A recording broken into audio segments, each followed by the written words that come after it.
ಮಂಡ್ಯ ಜಿಲ್ಲೆಯ ವಿಸಿ ಫಾರಂನಲ್ಲಿ 14 ಕೋಟಿ ವೆಚ್ಚದಲ್ಲಿ ನೂತನವಾಗಿ ನಿರ್ಮಾಣ ಆಗಲಿರುವ ಸುಸಜ್ಜಿತ ಆಧುನಿಕ ಕ್ರೀಡಾಂಗಣಕ್ಕೆ ಇದೇ ತಿಂಗಳು 14ರಂದು ಕೇಂದ್ರದ ಯುವ ವ್ಯವಹಾರಗಳು ಮತ್ತು ಕ್ರೀಡಾ ಸಬಲೀಕರಣ ಖಾತೆ ಸಚಿವರಾದ ಮನ್ಸುಖ್ ಮಂಡವೀಯ ಅವರು ಉದ್ಘಾಟನೆ ನೆರವೇರಿಸುವರು.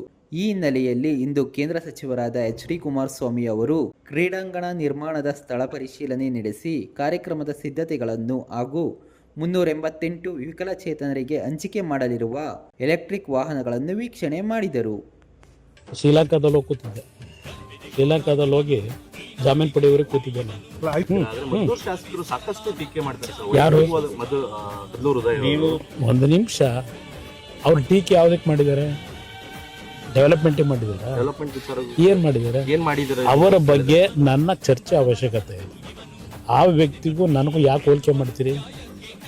ಆ ವ್ಯಕ್ತಿ ಬಗ್ಗೆ ನಾವು ಉತ್ತರ ಕೊಡ್ಲಿಕ್ಕೆ ಅವಶ್ಯಕತೆ ಇದೆ. ಗ್ರಾಮೀಣ ಭಾಗದ ಜನರ ಕಷ್ಟ ಕೇಳಿಲ್ಲ ಕುಮಾರಸ್ವಾಮಿ ಅವರು. ಇಲ್ಲ, ನಾನು ಎಲ್ಲ 5 ಸ್ಟಾರ್ ಅಲ್ಲಿ ಇದ್ದೀನಿ.